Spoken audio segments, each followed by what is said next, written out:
Liverpool played Yokohama today in a pre-season friendly that ended 3-1 to Liverpool. A good workout with a high pace, high intensity at times, and some really good individual performances and moments of brilliance. We're going to talk about the players individually, their performances, where they seem to fit in a team. We're going to talk about Slot's tactical explorations that happened in this game and whether they worked or didn't. So unlike the other preseason games where it's been a hodgepodge of different players in different positions, fitting 24 players in across two halves, this started off with what could very well be Slot's preferred starting 11. We had a lineup of Van Dijk and Konate in central defence, Kerkez and Bradley on left back and right back. We had Gravenberch playing in his six and Szoboszlai next to him to allow for Wirtz to be the tip of a little triangle. And we saw Ekitike take up a number 9 spot with Salah, of course, on the right and Gakpo on the left. Mamardashvili was in goal, but that's only because Alisson wasn't available. I am certain he'll be our starting goalkeeper throughout the season. It's worth mentioning before we talk about any of the players' performances, and I'll probably mention it with each player where it's relevant, the pitch was not the best. It's not what they're used to. The ball didn't roll how it usually rolls, didn't have the length of roll, bounce up at weird moments. Dribbling was an issue for everyone apart from one player that we'll get into. So you have to keep that in mind when you're assessing how they were playing individually. Let's start with Florian Wirtz. He played 3 very poor passes in the first 5 minutes. And maybe that was him getting used to the pitch. Or maybe it was a little bit of just wasn't fully warmed up, wasn't fully in the gears yet. He had a few poor touches, several poor passes right from the get-go. And I was kind of a little bit worried for him, like, why is this happening? He also had a shot blocked. His corners, he was on corner duty for the right-hand side corner, were all short. He had a cross as well that didn't quite get to where he needed it to get to. It just looked like he was under-hitting every pass. And the other thing I noticed from the first half is that he started off in at number 10 and we were expecting to play a number 10, but really he played like an 8. He was dropping deep a lot, but it wasn't a great half from him, to be very honest with you. Ekitike, starting in that number 9 spot, was dropping deep a lot, was drifting out to the right, drifting out to the left. It wasn't so much a false 9 as a roaming 9. He was just going wherever he wanted. Now, whether that is his natural game, I know he said he takes pride in being a very versatile attacker, or that's what Slot wanted him to do. That was a tactical demand from Slot. Drop deep, help with the pressing, move out to the right so Salah can take up a space in the middle. They can move around. It's hard for defenders to track you when you are interchanging positions all the time. And that could very well be part of the tactics for the new season, to make us unpredictable and hard to defend against. But it just meant that Ekitike wasn't fully involved in the attacks. So often an attack would spring up, but he'd be too deep to end up to get on the end of it.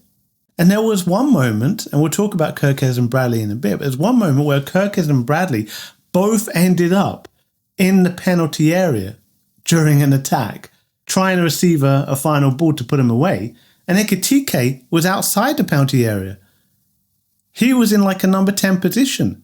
Surely you want your number 9 to be the most advanced forward because you expect him to be the best at finishing. Or one of the best anyway. So I don't know if this is a tactical decision or a lack of cohesion or Ekitike not quite finding his role in the team yet. That will take time as expected. Salah, today was different. Today was great to see. He was focal to every attack as an outlet once we got the ball back, also as a key part of the build-up. He was looking for players. He played in so many beautiful crosses and dinks and lobbed through balls and ground through balls, but also as people searching him out. And so I was very happy to see in that first half, he was lively. He played a ball to Gakpo over the top that Gakpo unfortunately fluffed. The same for Szoboszlai. Szoboszlai can finish it. I'd say on both occasions, the pitch didn't help them. It would kind of spring up from that lobbed through ball a little bit too sharp for them to control. And then they'd miscontrol it or a defender would be on them.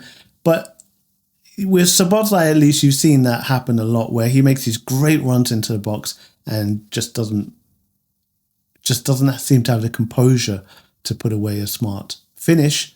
Gakpo I expected better of. And onto Szoboszlai, once again, up and down the pitch, the guy with the most energy in the whole team, even more than the right backs, it seems at times. And key to pressing, regaining the ball, recycling the ball, supporting the attack, getting up front to add bodies. He's everywhere. He's so important for us when we have a high energy, high intensity game, because you know he puts the work in. And he showed that again today. So on Gakpo, as I alluded to when talking about Salah, a lot of poor first touches. I think the pitch didn't help him. Virgil van Dijk and Konate, our centre-back pairing looked a lot more assured than in previous preseason games.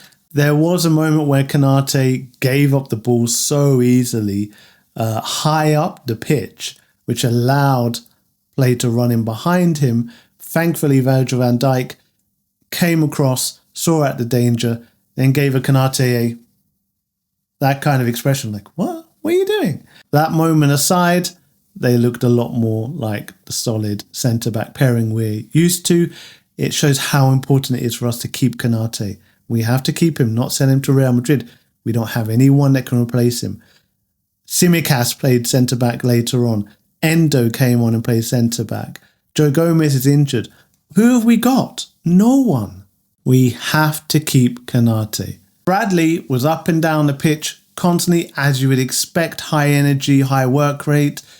He was underlapping a lot, not overlapping to allow Salah to come in and provide an outlet on that right wing and then cross over. He was underlapping. He was coming inside so much, multiple times. He was on that inside channel. Sometimes he was even in the number 9 spot where he'd end up with his run. Now, the problem for me is, if you're constantly doing that, where does it leave room for Salah?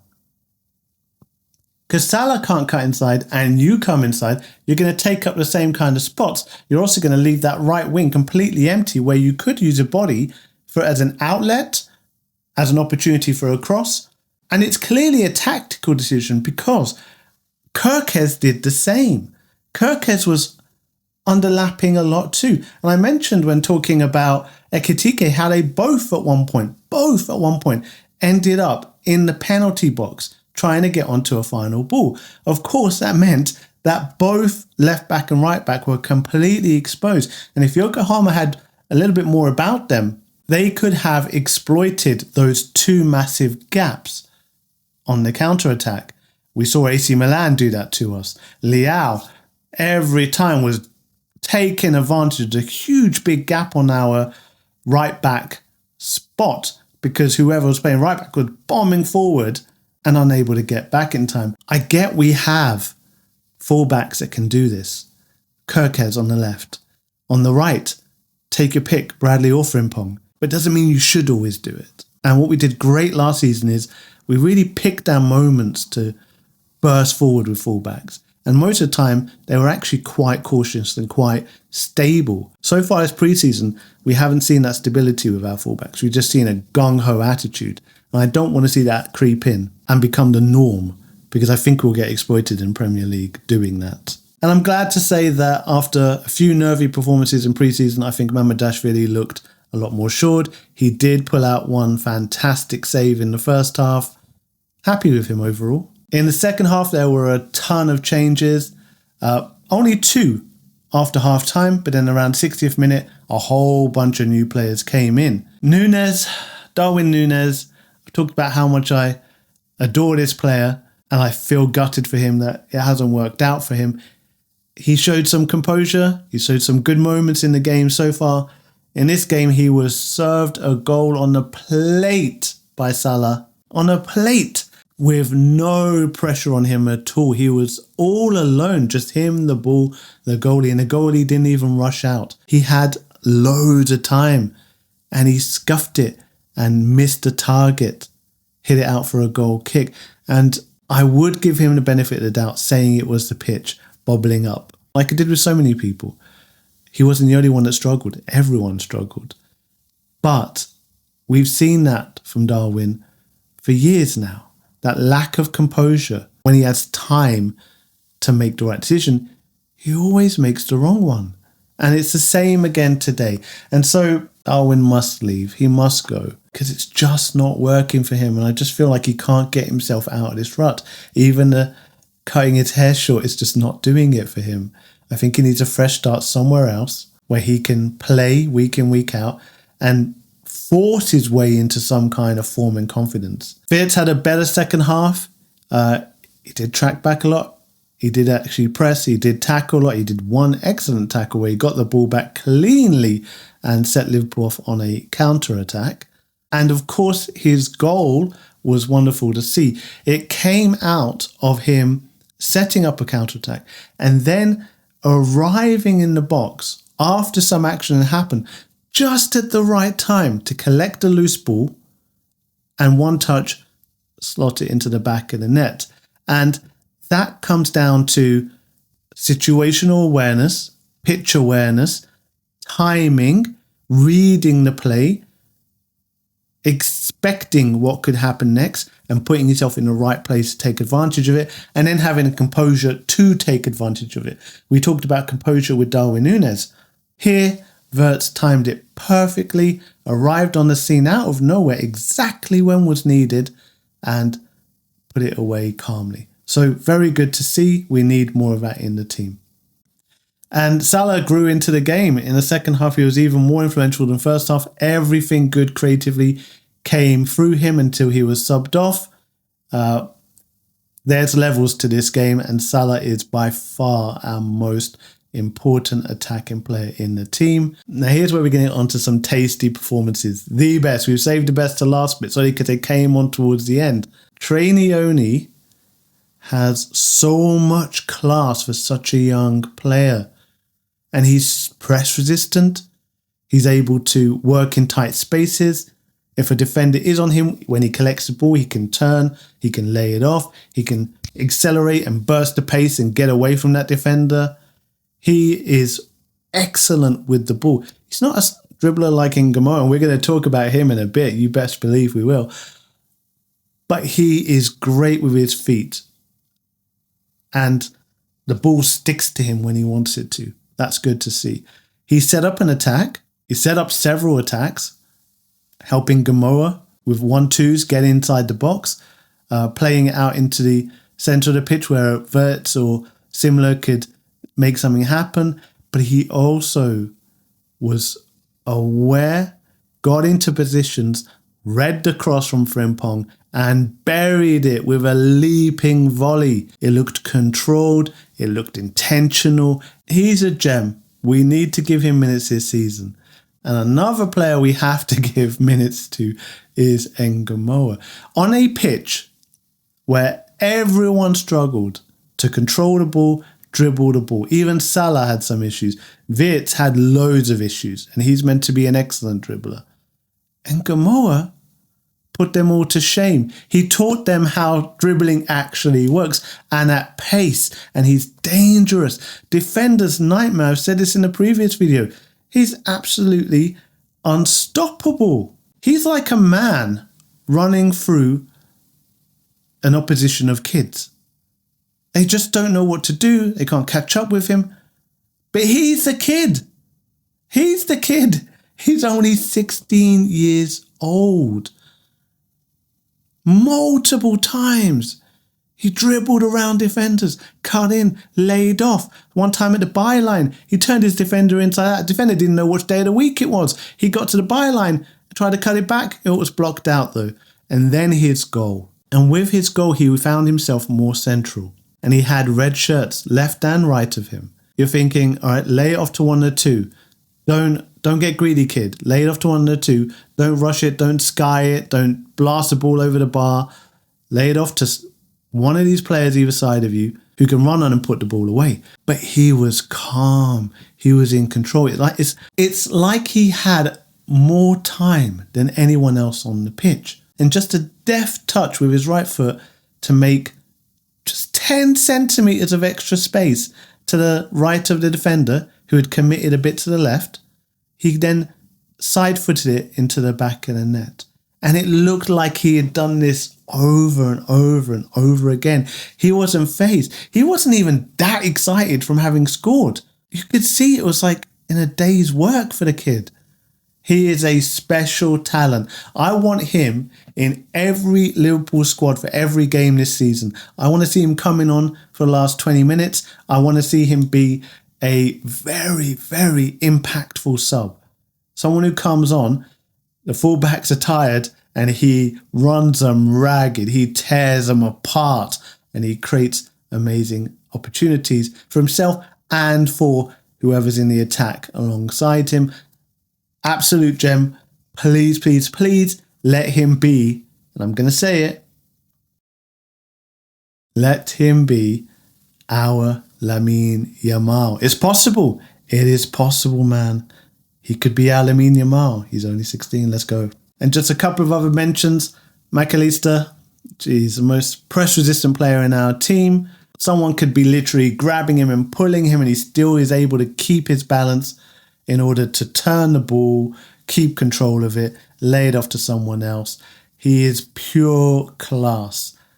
Pure class. And Frimpong, once again, played in the right wing position, came on for Salah, and plays very differently from Salah. Salah cuts inside onto his left. Frimpong stayed wide most of the time and delivered multiple right-footed crosses, outswinging crosses into the box, which caused havoc. One of those led to the Trey Nyoni leaping volley. It was a beautiful thing to see, but every cross could have led to something if we had the right number 9 attacking it. Darwin Nunez often didn't read what was about to happen. He wasn't in the right place, kept going too deep, as I said. I'm not sure Ekitike would have done better. He's a bit taller.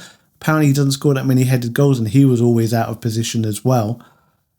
Alexander-Isak, would he have buried those crosses?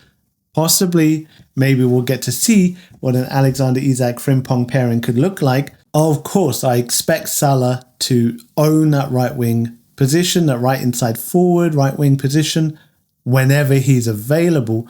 But there's the African Cup coming up, and Frimpong could be his replacement during that time. All right, my final thoughts were decent performance, and it was a very good run around, high pace, high intensity at times. They definitely got a lot of exercise in, good, getting their fitness up.